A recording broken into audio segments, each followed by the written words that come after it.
Hi Ali, how are you doing today? Thank you, Christoph. I'm good. How are you? Very well. It's the end of day one of Fintech Connect in London. One of the last events of the year. Very busy, a lot of great conversations. So thank you so much for spending a few minutes with us today. My pleasure, my pleasure. So I've been following Rabobank for many years on the digital, social sides because you've been very involved. From the very way your structure as a financial institutions, to your eagerness to build great relationships with customers using digital and social has always been at the forefront to me. I mean, I'm always interested in those customer relationships. So thank you for that. Yeah. Today, if we just frame the conversation, we're going to talk about your part of the business. So you'll explain everything in a second. First of all, congratulations for winning quite a few awards this year with Signicat, but you'll explain that. So Celent, I think in June, and Bob's Guide more recently. So congratulations. Thank you very much. So who are you? What are you working on? And what's the relationship then with Signicat? Yeah, sure. So I work for Rabobank, which is one of the largest Dutch banks. We have a lot of clients, more than 8 million consumers, more than 800,000 business clients. And I work there as a product manager, especially focusing on digital identity, where we're working together with Signicat. We have a joint venture there in the Netherlands called Rabo eBusiness, where we have a digital identity platform. So we've been doing this for over 2 years now, and recently got awarded with some great awards for the partnership that we're having in the Dutch market. So again, that must be quite exhilarating to get some recognition from the global industry. So again, congratulations for that. Thank you. Digital identity, and it's extremely important, of course. The idea is to be as frictionless as possible and empower your customers so then they can focus on their core activities. So could you please explain again what it means and what that partnership is? What did you accomplish with it, with your new platform? Yeah. It's a great question. So I think it's good to give you an understanding why we started this partnership. Please. I can speak for the Dutch banks that we lost the market for payments, and the reason why we lost that market is initially we had this great product which we developed as banks called Ideal in the Netherlands. It was a payment method, but the way we distributed this product to our clients, which are the merchants, was done poorly. Why? Because we focused on one method, which was Ideal, our own method, and we provided this via a very difficult technical integration. So when we went to our clients and said, well, we got this great payment solution for you, but it's just one solution and it has to be done via a difficult technical integration, their feedback was, I don't want it, can't you just give me an API, an easy plug to connect, and I also want different payment methods, PayPal or Visa or whatever, and we didn't have that available. So payment service providers, for example, Adyen or Klarna or Stripe, became big in this business because they created a platform providing different payment methods and making it easy for the merchant to connect with these different methods. We lost that battle, and as Rabobank, we thought we got a second chance with digital identity, where we have exactly the same thing happening. We have these new identity methods. In the Netherlands, we have a new identity method, relatively new, called eDIN. All the Dutch banks are following the same strategy, an old payment strategy, which is providing one difficult plug. As Rabobank, we said we can learn from the payments market. We should make a platform, different propositions, and providing an easy plug, an API to our merchants. And that's why we are working together with Signicat, having this joint digital identity platform for providing our Dutch merchants with an easy connection to these methods. So that's fascinating, actually. When you're in a industry where like one method or one is adopted by pretty much all the banks, how do you ensure differentiation then? Is it again the simplicity of the connection, so you remove complexity? How do you position yourself, and how much is Rabobank different from your competition there, and hence make a difference to your customers? Yeah, so we believe firmly that you should have our client, the merchant, should make their own choice in what kind of method they're offering. So our clients differ in their risk approach, in their risk appetite, and the legislation that they have to adhere to. So we have clients where they could use an identity with a low level of trust, for example a social login, so it's a Facebook login or a LinkedIn login. But we also have insurance companies as clients, which have to adhere to AML legislation, so they have to get an ID document scan, facial recognition for liveliness switching. So we believe that our merchants should decide which method, and our job is to provide all the methods which are relevant for our customers. And your second part of the question was, how is this different than the rest? Yes, if you compare it to the Dutch banks, but even banks internationally, Rabobank is the only bank who invests in this platform strategy for digital identity. We have a lot of banks who are customers of digital identity methods, but they're not using it in a commercial way. We're really using it to help our customers, our B2B customers, with this kind of services, and that really sets us apart from the rest. So that's unique today on the market in the Netherlands, yeah. But also internationally, because you mentioned the Sealand Award. Yes. We received that award in the US. We received awards in the UK, and I think the markets in the UK especially are more involved. So they see that it's very difficult for a bank to work together with a tech firm. Yes. That's why we get awards in the UK and not in the Netherlands, because the market there is less involved in this space. Which is interesting indeed, like to get that international recognition, and not necessarily at the local level, but I really like that actually. So you facilitate, you help with digital onboarding, but I can just assume that I know that there's a lot of potential challenges in order to do that effectively and efficiently with your customers. Can you please talk us through some of those challenges? Yeah, so it's very difficult. What's so difficult? We have different kind of aspect. You have a human or a cultural aspect, because the cultural aspect or the human aspect is that the offline processes are tangible. So the old school processes of identifying a customer is done face to face or using paper, and that's something tangible, so you can understand that. If you want to change to a digital manner, it becomes intangible, so you can't control it. So we have to educate the humans working in our own organization and the organizations which are our customers, that the digital way meets a higher level of standard, but it isn't perceived that way. So that's the first one.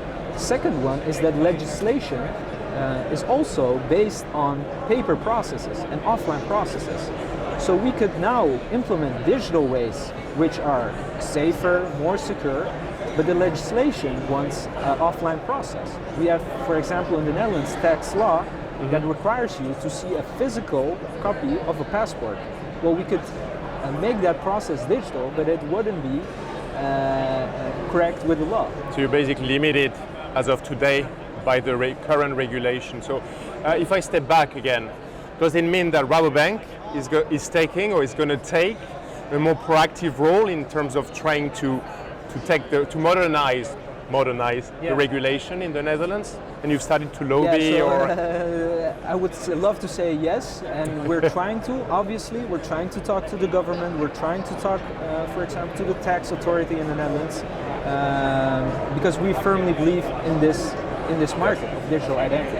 We're trying to, but again, it's not that easy. It's a long, as you can lengthy process with a lot of barriers. Indeed. So the government and the tax authority have different interests, of course, than a bank. Yes. So it takes some time to convince them and to get everybody on board. So that's more of a low burner initiative, but I'm sure you're focused on trying to move, to push for modernization again of the regulations. If you talk about again one of the values of digital, right? It's not only just scale, so doing things quickly or treating bigger volume, more efficiently as well. Yeah. But it's also the matching processes and the ability to really confirm that an identity so how big a role data and AI and ML is playing today on your platform, or are going to play in the next 12 months? Yeah, a big role, a huge role.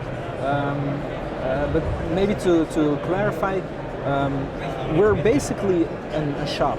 So a lot of people use the platform term, I use it as well, but we're a shop. We provide products in our shop.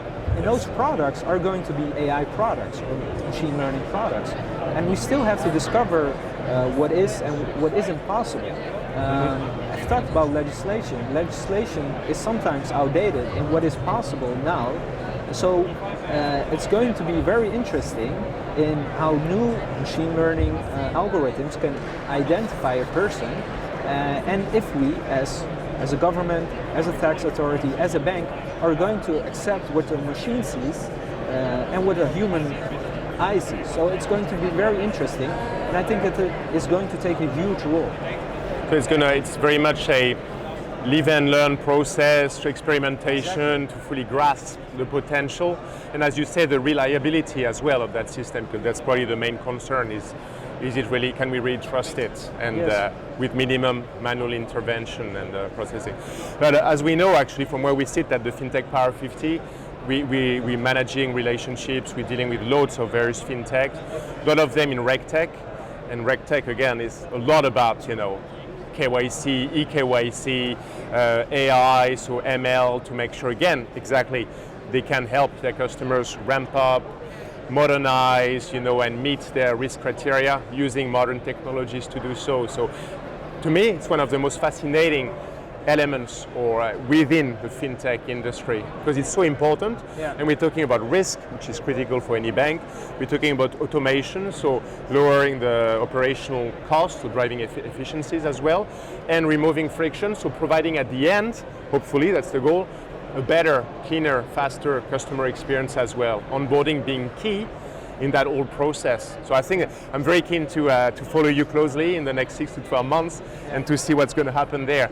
But if I step back again, and I know you're busy, thank you for your time. So one of the last questions, digital onboarding, it's not just about banking, right?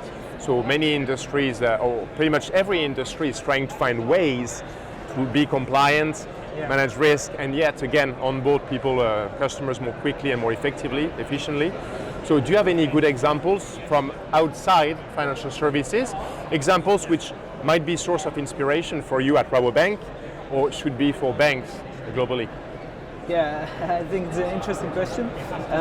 I have an example within financial services, but I think they're a little bit different. Those are the example of the cryptocurrency exchanges and the digital banks. What I like about their model for onboarding is, I call it sometimes freemium onboarding, because it reminds me of the freemium mobile apps, where you could buy or just install and download an app for free. But if you wanted to have add-ons or get to a level quickly, then you could buy additional stuff. And the same thing is happening with those cryptocurrency exchanges and the digital banks. You get onboarded easily, welcome. We're happy to have you here. You can have a look around, you can try some things, but if you want to really do business, then we need to see your ID document. And if you want to take a loan, then we need some additional information. So you let people play around, get the feeling, understand what the value is that you're providing, and then asking for additional information. Where we as banks, for example, are asking tons of upfront, a lot of information, and we haven't welcomed you in yet. So I don't think that's a good example. That's why I like the freemium onboarding model of the cryptocurrency exchanges and the digital banks. So that's a good example, yes. It's interesting, freemium, I haven't heard that for a long time, but you're right. Yeah. So because one of the key challenges, though, if we take an analogy of the freemium model, is to drive install of the apps. I mean, when you think about it on the mobile, how many people will do it? What's the reason? How easy is it? How much impact it will have? Can I see the value? Exactly. And if you extend the conversation, it's fascinating because we're touching the sharing economy almost. We're talking about we need sometimes more data from you, but this is why we need more data. If you give more data, we provide you with a better experience. We make your life easier. We give you added value products and services. And I think here, there's a lot of analogies actually. So it's all about data, AI, but convincing people of the reason why they should share so much data. So I like the idea of not being too data heavy upfront, but create that what we call zero moment of truth. Provide a great experience without having to ask like a gazillion data to your customers or prospective customers. So do you see that as a tomorrow or in 6 or 12 months, 18 months, like a trend? You think more and more financial institutions would be prepared to do that, to offer such a freemium model? Or? I would love to see that, but I'm also, you have to be realistic, because a lot of banks are also now facing KYC issues.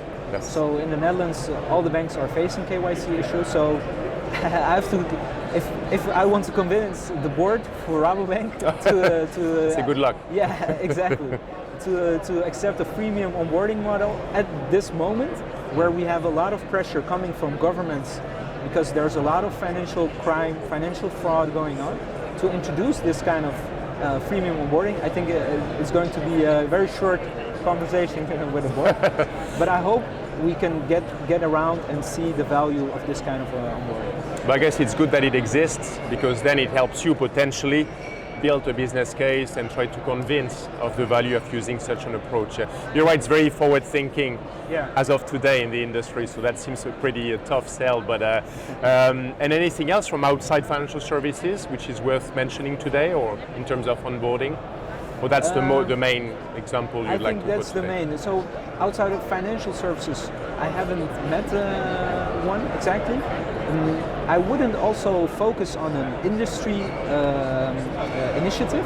I think if you want to have an initiative, it should be covering a lot of industries. So what I like, for example, is in Belgium, you have It's Me. It's a collaboration between banks, telcos, working together, and the government to come with this digital ID, this e-ID, and it works very well. So they've done a great job covering a lot of industries to get a lot of clients and making it easy for everybody. That requires a lot of, you're right, a commitment at the highest level, like the involvement of the government and all parties coming together. Do you reckon that's a healthy model for the future, for globally? Ideally, every nation or a country would adopt such a model? Yeah, globally is a different ball. No, at the national level, but that would make sense. That would simplify, again, onboarding and help the customers actually doing business with a brand or a company a bit more easier than otherwise. Well, thank you very much for that, Ali. Again, congratulations for all the awards. I hope you'll, and I don't doubt that you'll get many more in the next 6 to 12 months, so all the best with that. Thank you, and hopefully we'll catch up soon to check on your progress in 2020. Thanks for your time.